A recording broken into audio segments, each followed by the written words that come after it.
This is the latest update from the New York Times concerning the coronavirus. The article says coronavirus live updates. Deaths surpass 200. And the State Department urges against travel to China. The United States set its advisory at level 4, which represents the highest safety risk. The World Health Organization, which is WHO, said the virus represents a risk outside of China. Right now, the State Department has issued a do not travel to China advisory. Here's what you need to know. State Department tells Americans not to travel to China. WHO declares the coronavirus outbreak a global health emergency. Italy had a false alarm and it canceled all flights to China. American Airlines pilots union is suing to stop some flights to China. U.S. reports its first case of person-to-person transmission. 213 people have died. About 9,800 cases have been confirmed. A patient was moved from his home to a hospital in Wuhan, China on Thursday. Hundreds of people in the city have contracted the dangerous new coronavirus. State Department tells Americans not to travel to China. The State Department on Thursday night issued a travel advisory telling Americans not to travel to China because the public health threat posed by the coronavirus. Secretary of State Mike Pompeo confirmed the travel advisory on Twitter. The department set a new advisory at level 4, or red. It's the highest caution, which is reserved for the most dangerous situations. The World Health Organization declared on Thursday that the new coronavirus outbreak was a global health emergency, acknowledging that the disease represents a risk outside of China, where it emerged last month. So basically, what we're seeing here is a serious emergency going on in China, in the world as a matter of fact, because this disease is spreading. Today was supposed to be the day they got out and away from this. The death toll and the number infected continues to rise here in China. The city of Wuhan is the epicenter of the outbreak. But Britons are still stuck there because of bureaucracy. We were really worried about the reports of younger and younger children becoming sick. And at the time they said it was fine, but when I received a call the next day, they said that only I could go and my son would have to stay. And which obviously was very devastating to hear. English teacher Natalie's son can't go because he has a Chinese passport. Chris Hill has a similar problem. His wife and daughter have dual nationality. Would you be willing to leave your family behind to go to safety? It's a very hard and moral question, because my daughter is only 4 years old. So it's a very hard choice to make. Other countries have got their people out. Japan and the US with the first of several planned flights. India and Australia are among those planning others. The Foreign Office said it is working urgently to resolve the problem for British citizens, with talks at very senior levels. Quarantine on a military base or an NHS facility back in the UK awaits. Fear about the virus spreading has caused scenes like this across all of China, even in Hong Kong, which has now all but cut itself off from the mainland. Now to coronavirus outbreak, which the World Health Organization has now declared a global health emergency. A hospital has confirmed the first case of person-to-person transmission in the U.S. The illness is blamed for more than 200 deaths in China, and the State Department now recommends no travel to that country. Nearly 10,000 cases are reported worldwide, including 6 in the U.S. Our lead national correspondent, David Begnaud, is in Loma Linda, California, at a hospital where doctors are ready to treat people evacuated from China this week. David, what are you learning? Well, this is Loma Linda University Medical Center, and this is the emergency room entrance, but look what's right across from it. This tent that has been set up, they are using it. They've used it in the past for flu patients, but now they're using it to determine if someone might have the coronavirus. Once you come inside, you have the bed here, you've got some cots, just a triage area. And of course, the first thing they do is they check your temperature. Standard protocol if you're determining whether or not someone has coronavirus. Listen, this is the area where within the last 48 hours, you had more than 100 Americans come via plane from Wuhan, China. They arrived here, and hospital officials said, because they are here, let's mobilize our tent and prepare it just in case.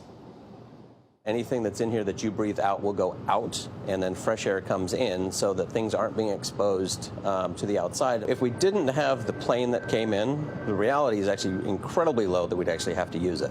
This hospital is 11 miles away from March Air Reserve Base. That's where 195 Americans were flown back from Wuhan, China. They arrived here about 48 hours ago. They were asked to stay on the base for 72 hours. They're being monitored for symptoms. Ian Thompson is one of them. This is behind me here is where we all stay. And then if you turn around this way, you can see there's the mobile facility over there. I interviewed Thompson via Skype from outside the airbase. We couldn't get in, and he is abiding by requests from the local health department not to leave. Someone did try to leave yesterday, but was then told they could not leave, and a quarantine order was issued. Thompson, who lives in Michigan, says he's anxious to get home. You've been willing to keep in touch with us and update us. Other people aren't ready to talk. Do you know why? They may be scared that the local area is probably going to get some negative feedback when they get back. The first human-to-human transmission of the coronavirus in the United States has been confirmed in Illinois. It involves a husband and wife. The 60-year-old woman traveled to Wuhan last month. Her husband did not. Public health officials are investigating locations where this second patient has visited in the last 2 weeks and any close contacts who were possibly exposed. Worldwide, the number of cases is growing. The World Health Organization's declaration of a global health emergency comes as more than 20 countries are fighting coronavirus within their borders. Our greatest concern is the potential for the virus to spread to countries with weaker health systems and which are ill prepared to deal with it. Don't panic. That's essentially what the CDC said yesterday. I was on their call with a lot of other media members. They sounded clear, but they were calm in saying, listen, there will be more cases of the coronavirus. We expect it, but we're ready to deal with it. Jerika, the number one thing they said that everyone should know is, as of right now, the federal government does not believe that Americans need to wear masks when they go out in public. Not as of now. All right, David Begnaud, thank you so much.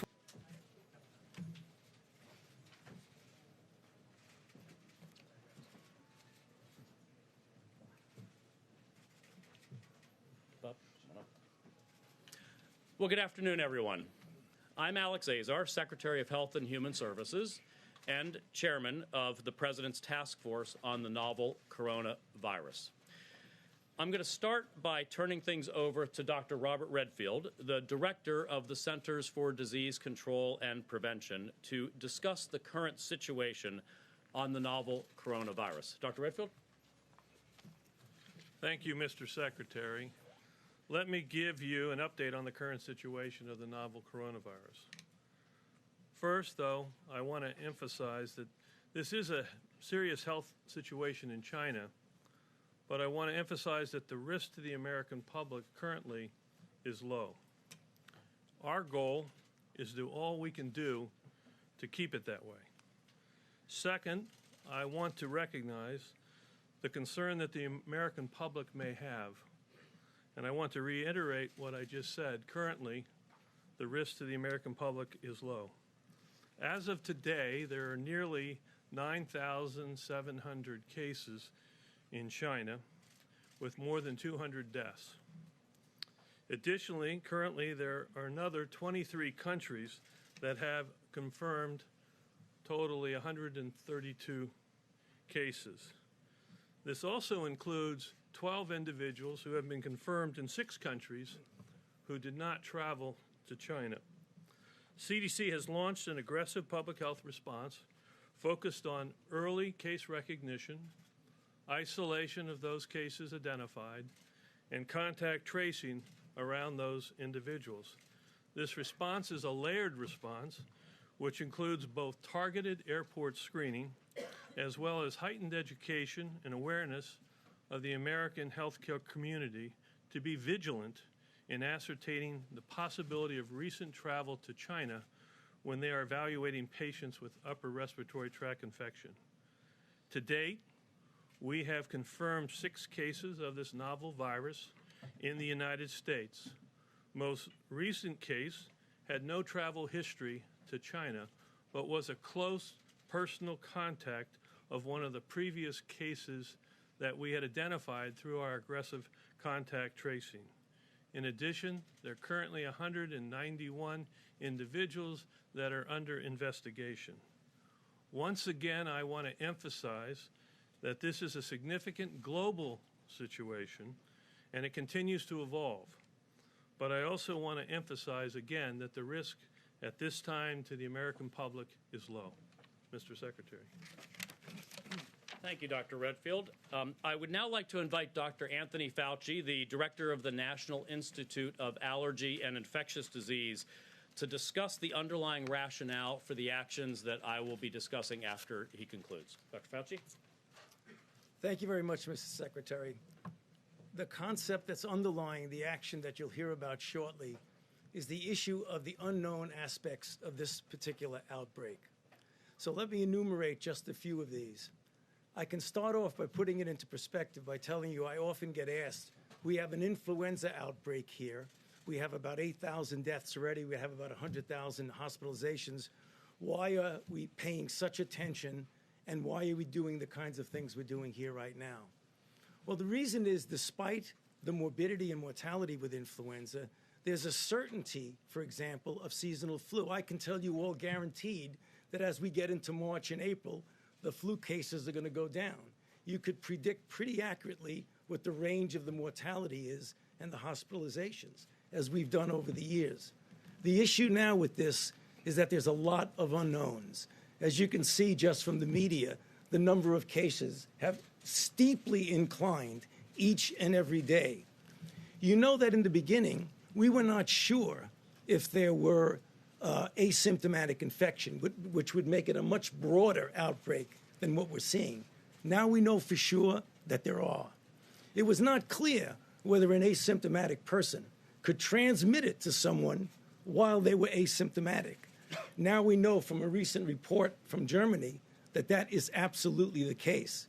There are a number of countries outside of China that have travel-related cases, and now what we're seeing is that there are secondary cases from them, and as Bob mentioned, we also have that in this country.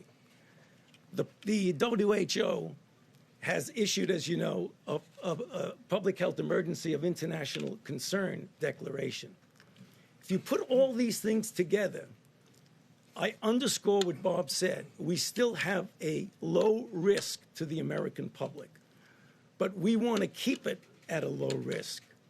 And because there are so many unknowns here, we're going to take the action that the Secretary will describe in a temporary way to make sure we mitigate as best as we possibly can this risk.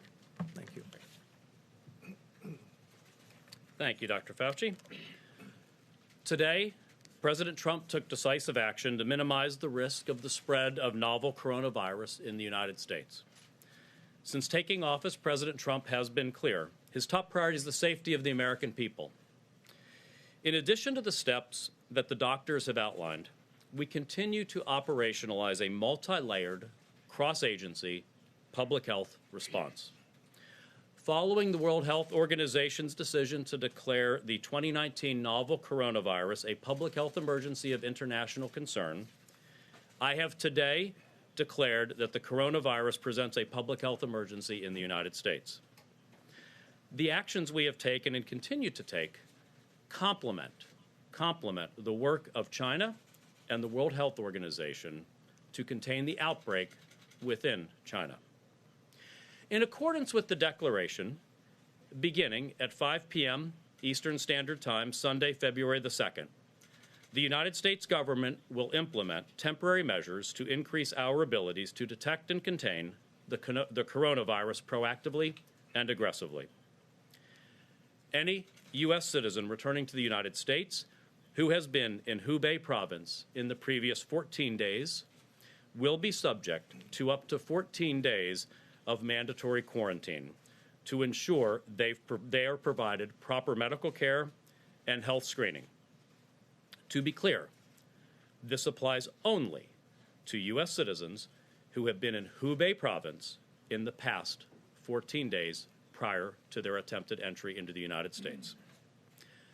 Any U.S. citizen returning to the United States who has been in the rest of mainland China within the previous 14 days will undergo proactive entry health screening at a select number of ports of entry and up to 14 days of monitored self-quarantine to ensure they've not contracted the virus and do not pose a public health risk.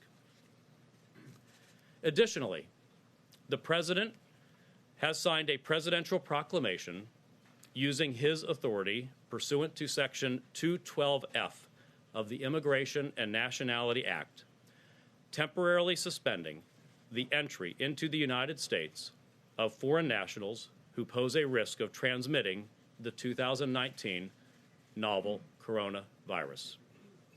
As a result, foreign nationals, other than immediate family of U.S. citizens and permanent residents who have traveled in China within the last 14 days, will be denied entry into the United States for this time.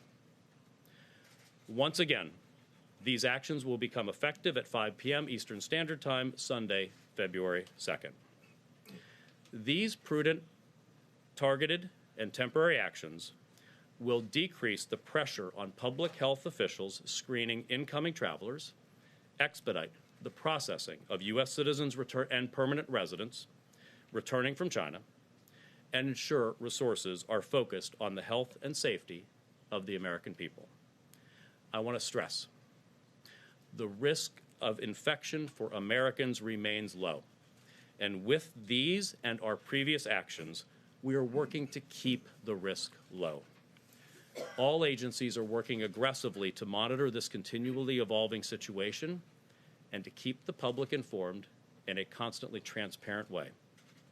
The United States appreciates China's efforts and coordination with public health officials across the globe and continues to encourage the highest levels of transparency. It is likely that we will continue to see more cases in the United States in the coming days and weeks, including some limited person-to-person transmission. The American public can be assured the full weight of the U.S. government is working to safeguard the health and safety of the American people. I'd now like to invite Deputy Secretary of State Steve Biegun for an update. Good afternoon, and thank you, Secretary Azar. My name is Steve Biegun. I'm the Deputy Secretary of State, and I represent the State Department on the President's novel coronavirus task force. Let me describe briefly the role of the Department of State in the proceedings of this task force and our contributions. Our first responsibility is to monitor events on the ground in China, where we have the presence of U.S. diplomats, and to give clear and accurate advice to American citizens, and in particular, American travelers considering visiting or staying in China. In this particular case, this includes identifying any health or safety risks to which they may be subjected, but also, very importantly, identifying their access to essential services such as health care in parts of China that are affected by this coronavirus. China has an excellent healthcare system, but in parts of the country it is simply overwhelmed in the accessibility to that healthcare for any reason, including potential infection, but also any other type of accident in need of medical care may be compromised during the Chinese government's own treatment of the consequences of this virus. Finally, we also make our judgments based upon any obstacles, particularly obstacles to movement, that American citizens might face in the country. And in China, we have seen barriers to travel, both within and without China, as well as between the United States and China. And so we have given prudent advice over the course of the week to American citizens in order for them to allow them to make the best possible choices for themselves. Our second responsibility is to assist U.S. citizens in the affected areas as much as possible. Because we have a presence on the ground, we can provide advice, and in some cases we can make other arrangements. But I want to emphasize this is as possible, and we will continue to review what we can do in certain circumstances. Finally, and very importantly, the core mission of the Department of State is to work closely with our international partners. And in this case, we are working very closely with the Chinese government in order to address a number of related matters. But let me start on behalf of the President and the Secretary of State by extending our deepest compassion to the people of China. This has been a very difficult time for the Chinese people. It came at a point of their peak holiday season. Many are affected. Many have lost loved ones or are enduring the illness of loved ones. And I want the Chinese people to know that they have the deepest sympathies of the United States of America. Let me also say and echo what Secretary Azar said, which is we are deeply appreciative of the close cooperation we have with the Chinese government as we work together to try to find appropriate ways to address any risks and challenges from this virus. And finally, the United States will continue to cooperate with China in ways that we could potentially provide assistance, including technical assistance, and also to the extent possible, any critical supplies that the Chinese need in order to address this virus. And we are working very hard to find donors and make arrangements so that we can undertake a robust effort to help the Chinese people get their arms around this outbreak. Thank you. Thank you, Secretary Biegun. Let me next invite the Acting Deputy Secretary of the Department of Homeland Security, Ken Cuccinelli, to take the podium for some comments. Thank you. Thank you, Mr. Secretary. I am Ken Cuccinelli. I'm the Acting Deputy Secretary at the Department of Homeland Security, and I'm the department's representative on the task force led by Secretary Azar. Several elements of the Department of Homeland Security are engaged in implementing the medical strategy you heard described here, including Customs Border Protection, which stands at our land ports, seaports, and airports, and I'll come back to the airports in a moment, particularly the Office of Field Operations personnel who you see when you come back into the country from your travels. They're the first line of defense when you land and come to the country. Additionally engaged is TSA, the security and the engagement with the airlines. Our chief medical officer in the department is in CWMD, and we're providing medical support at the airports.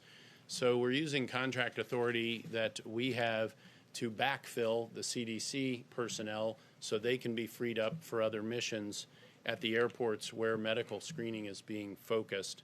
FEMA continues to prepare and support HHS preparations themselves, and then the United States Coast Guard, of course, commands the ports of the United States and deals with incoming shipping, which is obviously slower than the airplanes, but coming nonetheless, and we're prepared to deal with each of those.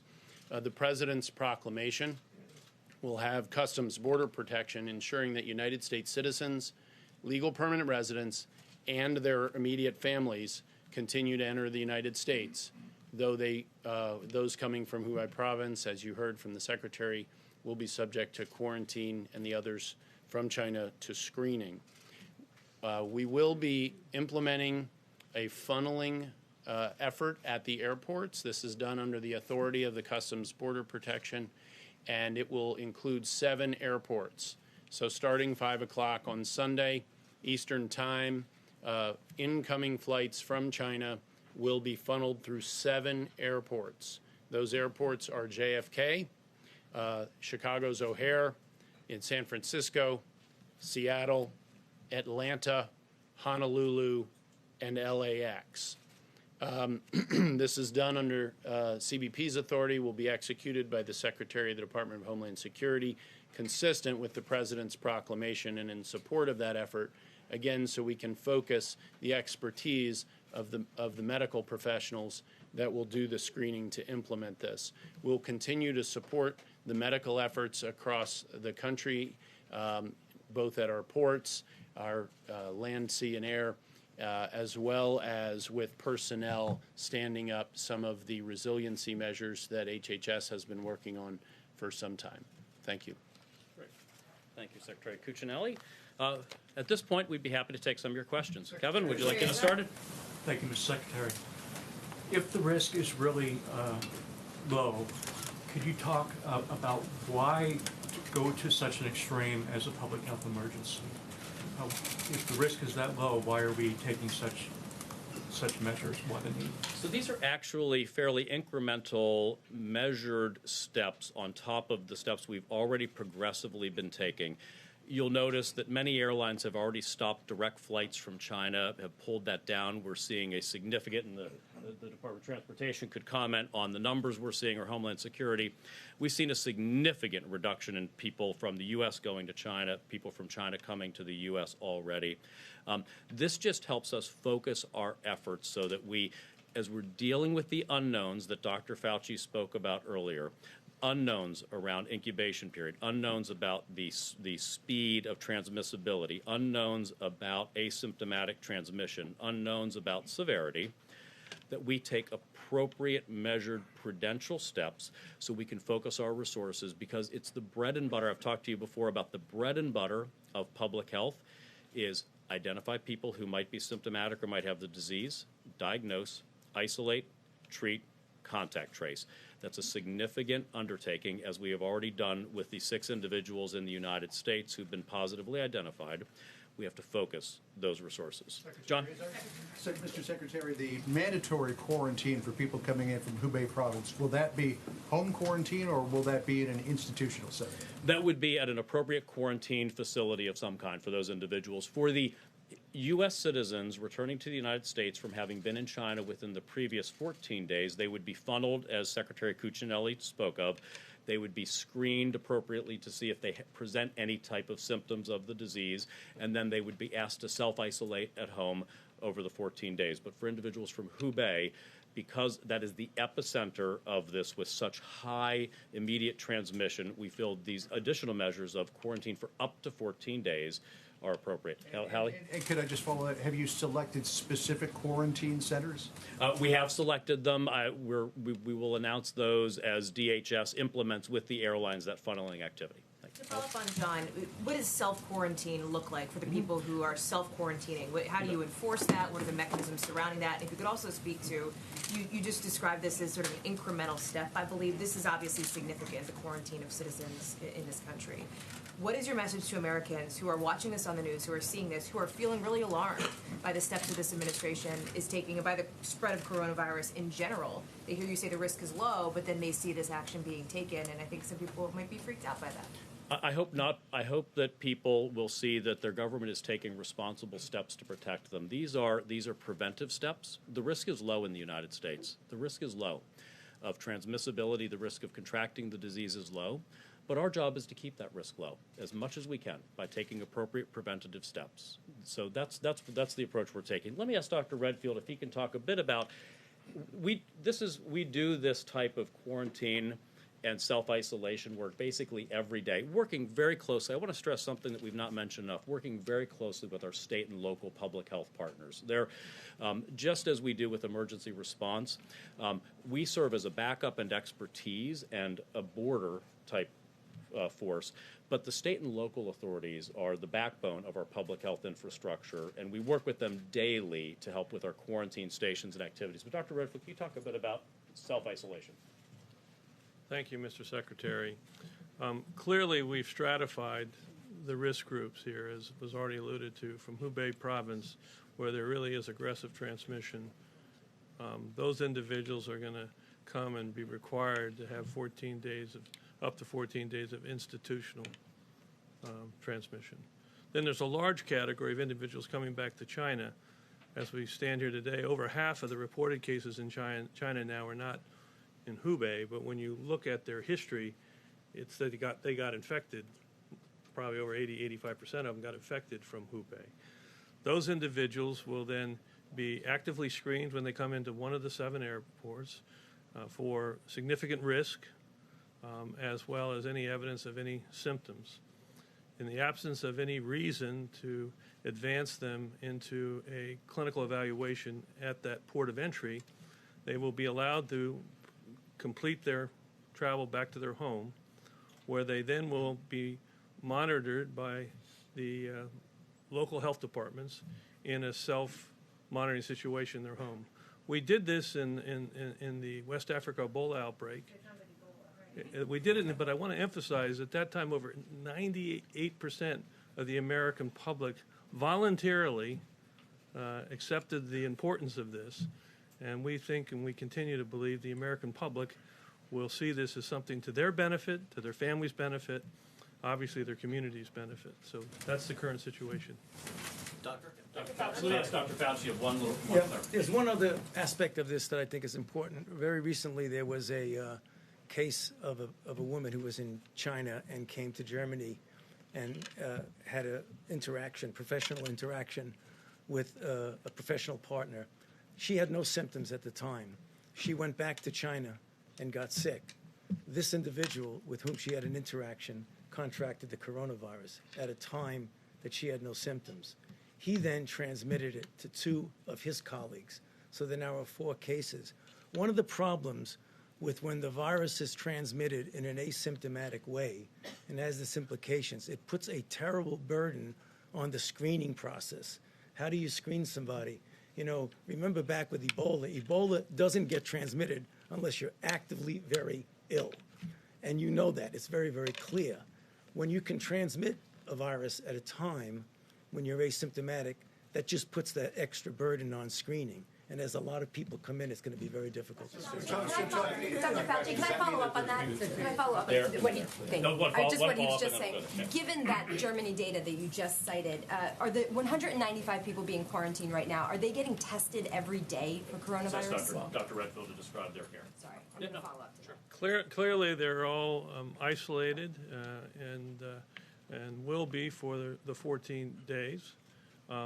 We have done virus isolation, but I want to be clear, the current test that we developed at CDC is not, we're not sure of the natural history of how the virus is isolated. Can you isolate it one day, then 3 days later you can't? And we are seeing in the cases that are in the hospital, we've seen people that had detectable virus, then they didn't have detectable virus, and then 3 days later they had detectable virus.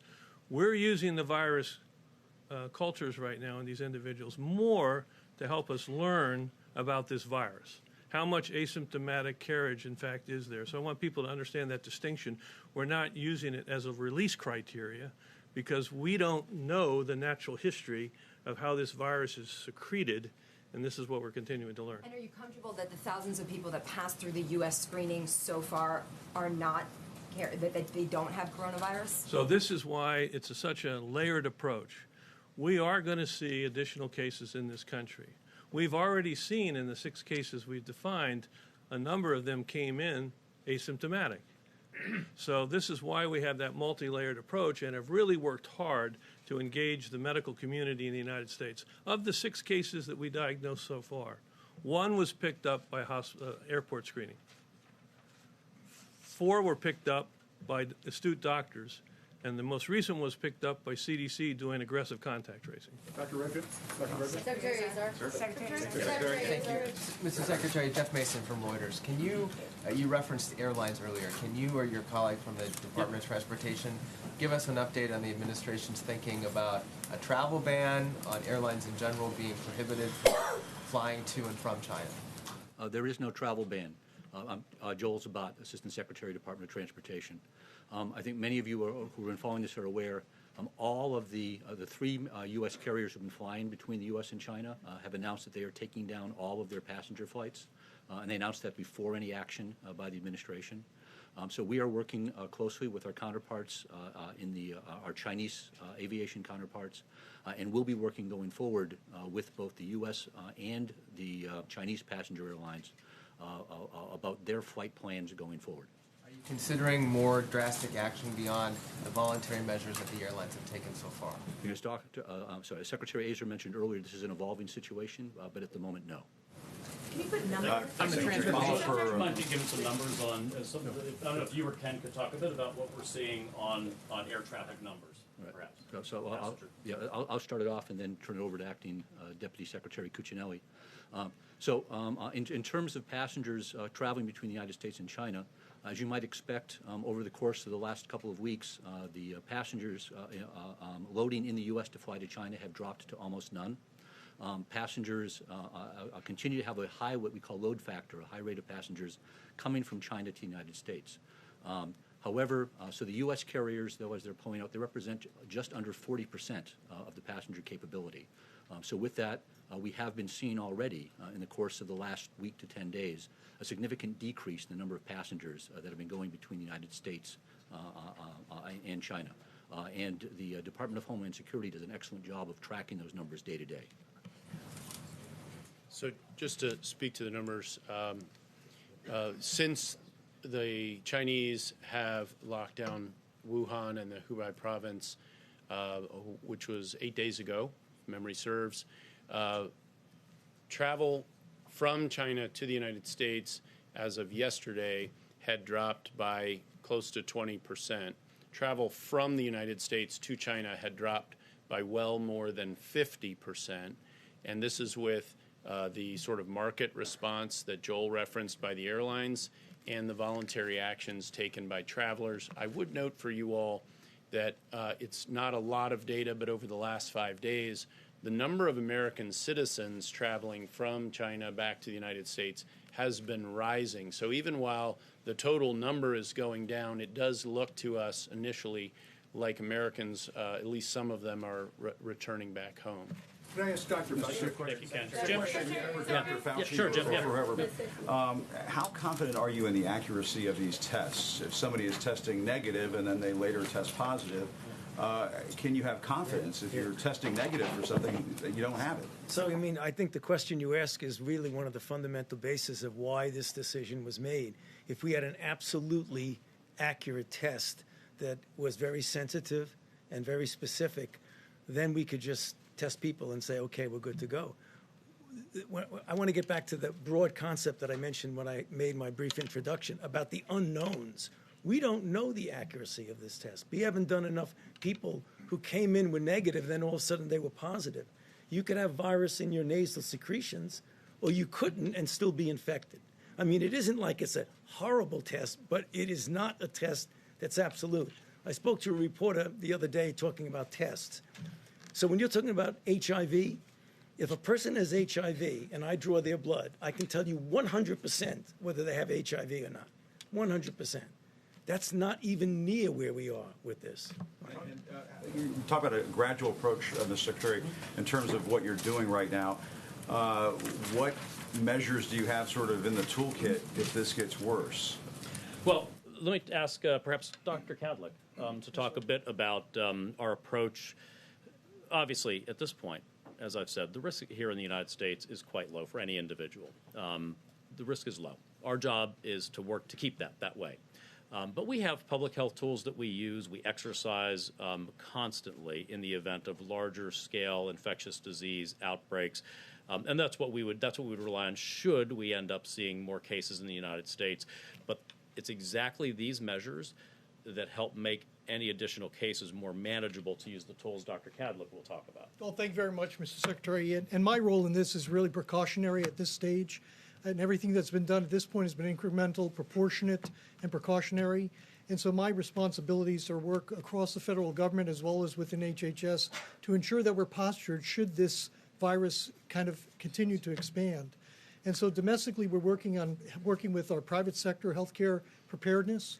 We're working specifically around supply chain resilience because much of our healthcare products come from overseas.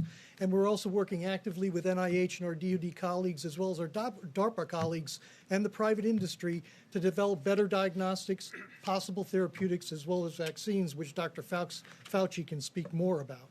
So we're really taking a very, what I'd say, cautious but deliberate and methodical approach to ensure that, come what may, we're prepared. Thank you. Kristen?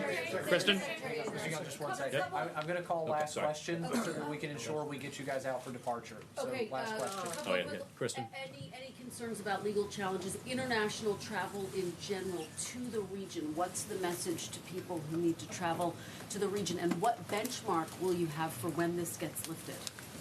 So let me ask Dr. Redfield if he could talk a bit about just giving your assessment as a health professional about international travel generally, and then the types of factors maybe for Dr. Fauci that we'll be looking at as we, again, hopefully temporary measures, titrated, try to just keep a pause on the situation. Thank you, Mr. Secretary. I think, as Dr. Fauci said, right now there's a lot of unknowns. Obviously, almost every other day we're learning something we didn't know the day before about this. We'll continue to do that. Probably the most important thing from our perspective is whether or not there's expansion of what I call sustained community human-to-human transmission. Right now that is limited in large part to the Hubei area and the broader China. We've had some isolated human-to-human transmission in some of the cases that have gone internationally. I mentioned we've had 12 so far that have been defined in the whole world. So that's going to be important to see if there's broadening of sustained human-to-human transmission. I think that's going to really be the major thing that we're going to be looking at. As the Secretary said, these precautionary messages and actions that have been put out today, it really is intended to keep this virus from causing significant consequences to the American public. Thank you all very much. And again, I just want to stress first, the most important thing that we can be doing is what we are doing, which is offering to help the Chinese government and assist them in helping them to control the spread of the novel coronavirus in China, working with them as closely as possible, as well as with the World Health Organization. Second, the risk to Americans is low. You have a team here, you have an experienced, first class, the world's best public health care system, infrastructure, and professionals looking out for you, making judgments like this, scaling them up as appropriate to work to keep this from becoming an issue that would be of concern for you, to keep that risk low. So thank you all very much. One question from China International.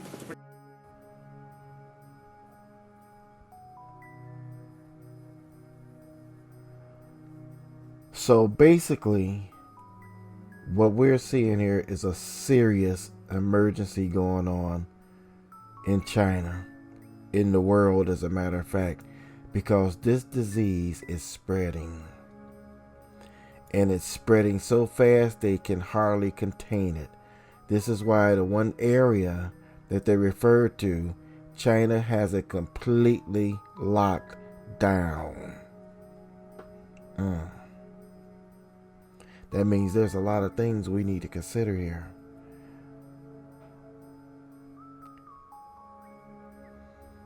This virus is very well one of the last day plagues, no doubt, that the scripture talked about.